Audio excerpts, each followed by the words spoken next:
Hello, ladies and gentlemen. My name is Jerzy Baranowski, and I want to welcome you to our next part of multi-parameter models lecture. As previously, we are working on the edited video from the last year. In this section, editing is very limited, and it corresponds really to slight changes to the pandas code. Of course, updated GitHub code, notebook is available on GitHub. So please familiarize with it. And now, let's come to our lecture. Today we will be discussing a more extensive example from the area of political sciences, at least tangentially, because it will be a survey analysis. So we'll be discussing how to estimate probabilities of election conditional using survey data, and we'll be doing it with very simple multi-parameter model, which is the multinomial model for categorical data. Multinomial model is a generalization of a binomial model. This is a model that predicts how many successes or events will happen in certain categories, and its probability distribution is described by a set of parameters theta I, which sum to 1 because they explain the entire space of possible events that can happen in this case. So each of those events has a probability, and the number of successes is or the number of events in each category is dependent on the probabilities and a certain number. So we have n events, which n is a sum of y's, and we have our probabilities theta I. So vector y is a vector of counts of observations of each outcome, and thetas are probabilities. And of course, in Bayesian context, we are usually interested in estimating the probabilities or predicting possible events. So we'll be interested in the posterior distribution of theta, and we'll be interested in predicted distribution for y's. And it is worth to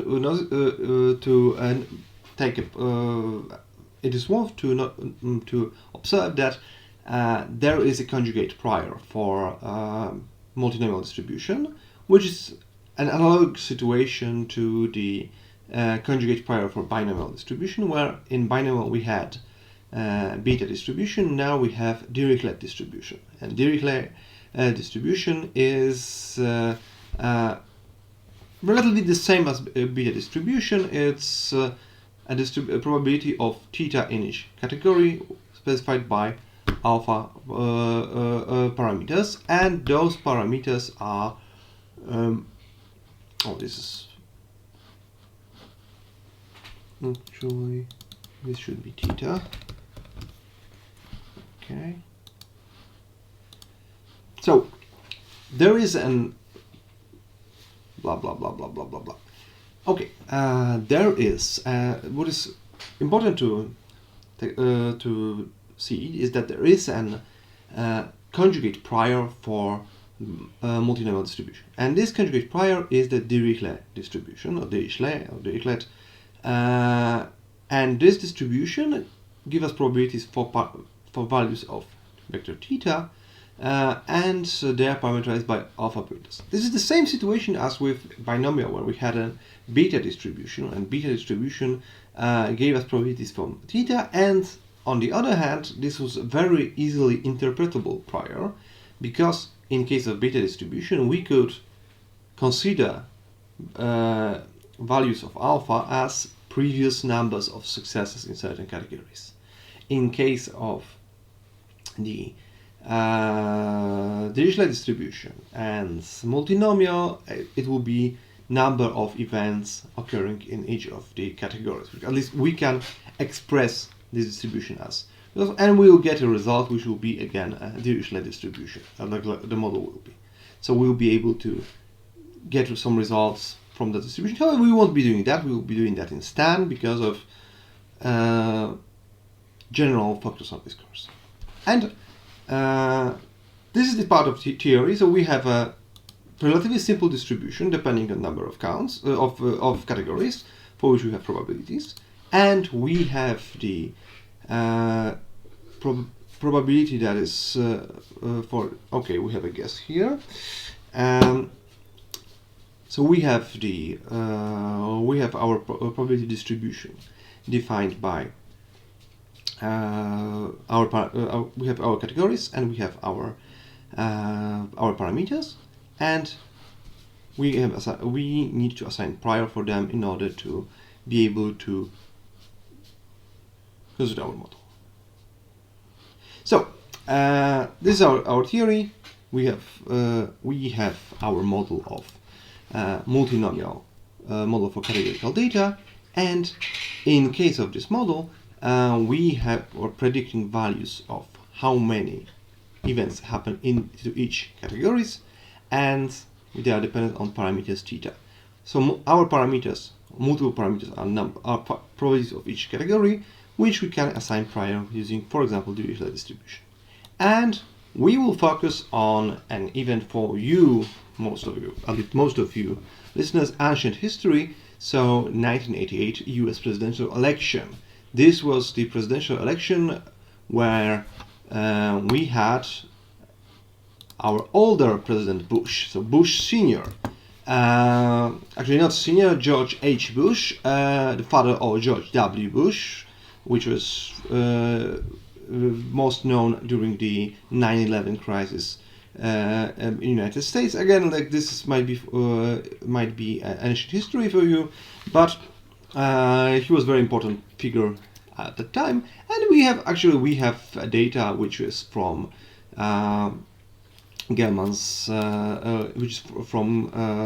Gelman's book. So during approaching election, CBS News performed a survey in late October of 1988 of 1,447 adults in the United States in order to find out their preferences for upcoming elections.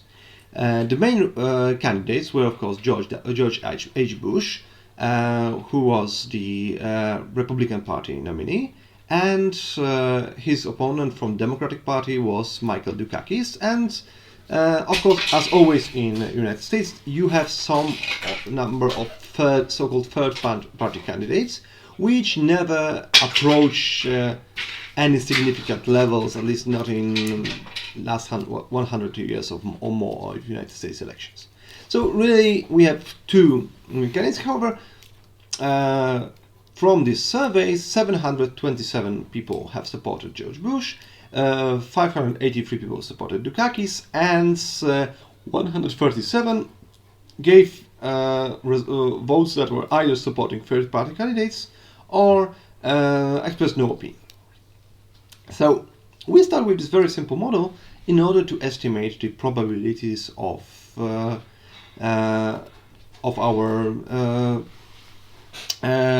probabilities that depending on the outcome of the election. So, in order to get the our model will be, we have our data sets of 3 results. We are interested in 3 parameters, so the probabilities of each voting situation. We assume we have a random sampling of our population, so we get, let's say, representative data, which will follow the multinomial distribution, which is the model of our interest. And we are actually interested what is the probability of, or the preference of the population towards George Bush, the actual winner of the election. So we will be interested in the difference between probability of supporting Bush and probability of supporting Dukakis. Because again, as in the United States, we have the first by the post election, so the winner takes all. So we will be focusing on estimating the difference between θ1 and θ2, and we will see how to do that in Stan using generated quantities block. So what we have our data sets. It's a very simple data set, a list consisting of 3 integers. And again, we start with our normal packages with 1 little exception. We are also using the MPL Tern package, which we'll be using for visualization of simplexes, which we'll go to in a moment. And we have the this is one innovation here. So if you would want to repeat this computation here, you will need to install this package, which is relatively without problems. You have a link here under the package name. Additionally, we will be using Avis summary statistics in order to look at results, and we have I have defined certain dictionary of functions that will be used later, just for computing median and 90% interval of confidence. So let's start with our model and with our prior predictive distribution. As we know, we are assuming the model of multinomial model, and we assume absolute ignorance about the preference. So our prior will be uniform on the scale, and this is because we can again use the formulation similar to beta distribution. In beta distribution, beta of 1, 1 was a uniform distribution, because when assuming as alpha, putting ones as alpha, then everything will be to the 0 power, and so the probability will be unity, and will be the constant on the entire interval. In case of distribution, same situation. Dirichlet distribution with all alphas equal to 1 gives us a uniform distribution of theta. However, there is one single issue: theta must sum to 1. That's why the data type that we have to use here is not vector with constraints, but a simplex. Simplex is a vector that guarantees that it will be located all its elements will sum to 1, or at least to a constant. In case of geometry, it will be for 3-dimensional, it will be a triangle, and that's why we've installed that extra package, because that package will allow us to visualize the samples from our distribution. At least regarding theta. So we'll be visualizing samples from simplexes, because, as you will see in a moment, it was kind of useful in comparison to marginal distributions. So theta has to be a simplex, so we will have to remember that. We sample it using Dirichlet distribution, which samples on simplexes, so it won't be a problem. And of course, we will be our outputs for prior predictive checks will be sampled using multinomial random number generator. And in our model is general, so we would allow more than 3 categories. We could go for 3, but here we just create general with k categories, and number of votes. And number of votes in this case will be the we will be using how many votes were being cast issue. So we will be observing how the distribution happens. And of course, we can compile this model using our standard methods, and we'll be sampling it using the following parameters. We will have 3 categories, and we will have as many votes as is in the original data sets. We have some seed, and of course we have our standard parameters regarding the simulation, because it's only generated quantities model without actual parameters. We use the fixed parameters algorithm in order to get our results. And we'll be doing a bit of magic with our parameters, because for nicer visualization. So this is not that important here what's going on. It's just worth noticing that our fit objects from sampling method can have a method of 2 data frames. So we can transfer our object in our samples into data frames that will allow for visualization. But in this case, I'm not using it directly, just to easily manipulate data, because plotting histograms with pandas directly has certain negative connotations regarding placement of our data. So Let's look at the histograms. We generate the histograms of all our variables, and all those variables and our variables of interest will be probabilities theta 1, 2, and 3, and corresponding to them simulated number of outcomes in such category. So, as you can see, we have noticed certain behavior. First of all, observing our actual data, which is plotted here with the dashed line, we can see that this data is located inside the interval of possible outcomes. So our model at least allows for results that make sense.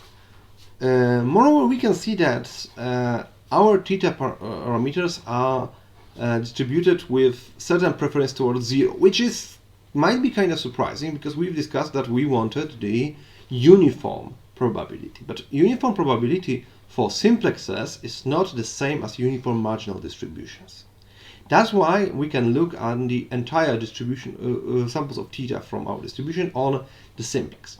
Simplex, as I said, is always triangle, and here we're discovering something called a trinary plot.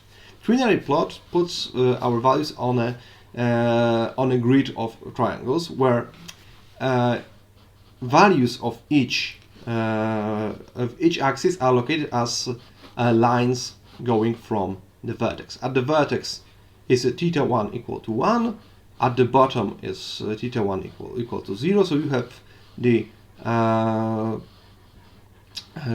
contours of all the lines of constant values of theta as horizontal ones. In case of theta 2, 1 is here, and all the variables are going in lines which are parallel to this edge of the triangle. And finally, from theta 3, we have the parallel lines that's going from here. So, as you can see, the same samples that give us these histograms are, well, rather uniformly distributed over our triangle. It's happening that because whenever you approach one values next to a different equal to 0, other two has to be divided, has to take the entire sum up to 1. That's why it's very difficult to get values that only values in the middle would give all them the same level. So in order to create the histogram that would give us uniform distribution of all of those would be certainly not uniform in this over the triangular grid. So our model gives us the uniform distribution of our possible vectors, which is not visible at that much on the on our axis. However, it gives us the and so the results are at least allowing for reasonable data, that our data is possible in this context. So our model does not provide us with something that is completely impossible. So this is the first prior check that we did, and this prior check is without much problems.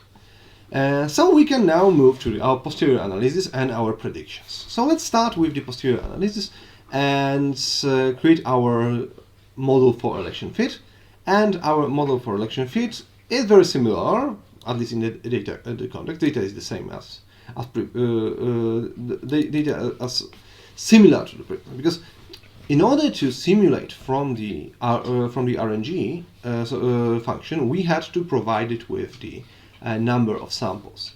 When we are doing the fitting, the number of samples can be computed directly from the vector, because we can sum the numbers of outcomes for each of the categories. So we provide the model with number of categories, and we provide it with the results. So how many votes was in each of the categories.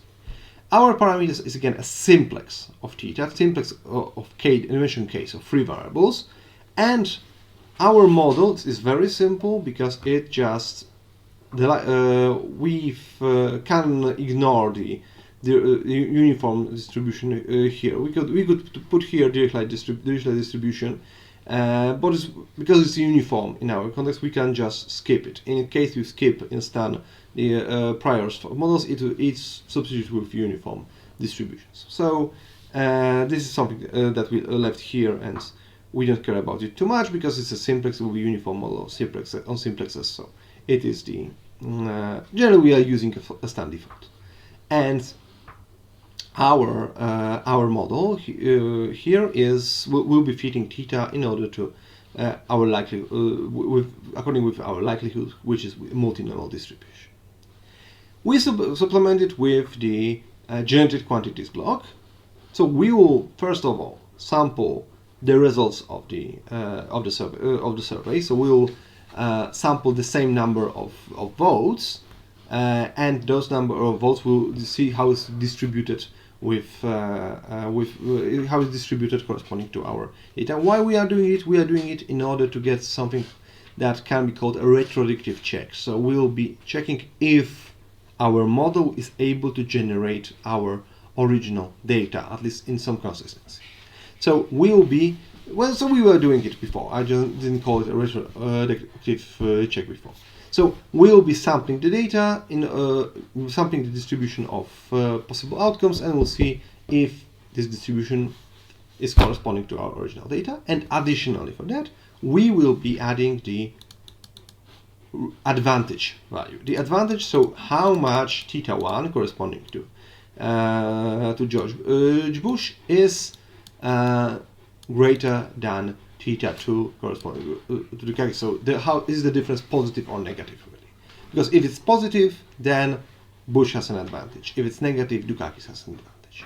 So again, we are using our data set. The data set is a dictionary of number of categories and our samples that we've defined earlier, and the model is compiled here. And we are sampling it again with some kind of with a seeding here. So we get our summary for the results. The summary gives us certain information already. We are using the Arvis function of summary, which we provided with function dictionary, which is before. We are focusing on variables theta and y. We have nice estimates, tight estimates of those values. We will compare it with the histograms in a moment. But our 90% intervals are rather thin, and we have the estimated values, which you can see is rather corresponding to our original data, which we'll see in a moment. Again, some data manipulation magic, and we have our marginal histograms. So, comparing to our previous distribution, we have very nice tight unimodal distributions located at certain values of theta1, theta2, and theta3, and our predicted or retrodictive samples from our model give us a location exactly in the means are exactly in the middle of what we were able to estimate. So getting our posterior located exactly as where we want it. So our retrodictive check is very good. Our model is consistent with the data, and we have our marginal probabilities for each of those those parameters located in our simplex. As you can see, means, if you look at the means add to each other. Here's a 0.5, 0 plus 0.4 plus 0.1 will give us 1, so it looks nice. And looking at the ternary plot, we can see that samples are very densely located around the intersections of those points. So we don't have tick tails. We see that our theta1 is around 0.5, theta2 is around 0.4, and theta1 is theta3 is around 0.3. So you can see like the values from theta1 are located on this axis, from theta2 are located on this axis, and from theta3 are located on this axis. So this is something that you need to get used to in order to read those plots. But this is, as you can see, we have very nice concentration of samples here. So our model give us location. So what really is left for us to do is to estimate our quantity of interest, so the advantage of θ1 over θ2. So our quantity of interest, so difference between lead, in this case Bush, which is the lead candidate, is θ1, which is minus θ2, and as we can see, all the values in the histograms are positive. So the advantage varies from 0 to 17%, because we can use a percentage scale unit in our histogram, and we can use it for and we can get some like a simple sample analysis, and we can take our samples from our model. So our probability of Dukakis winning will be really the average, the number of points where Dukakis had an advantage. So if the advantage was positive, divided by 4,000. And as we can see from our samples, we had 4,000 samples of 4 Markov chains that sampled for 1,000 of useful samples. We got the 0 number of samples of where this value is negative. So in the context of provided data and our model, probability of Dukakis winning is 0. And if we want to go a step further, we can provide it with certain intervals of probability, so we can get the advantage using our summary statistic function from the Avis package. So we can just limit to advantage variable, and as you can see, the confidence interval is also very positive in here, with median of 10%. So really, which is consistent with the histogram.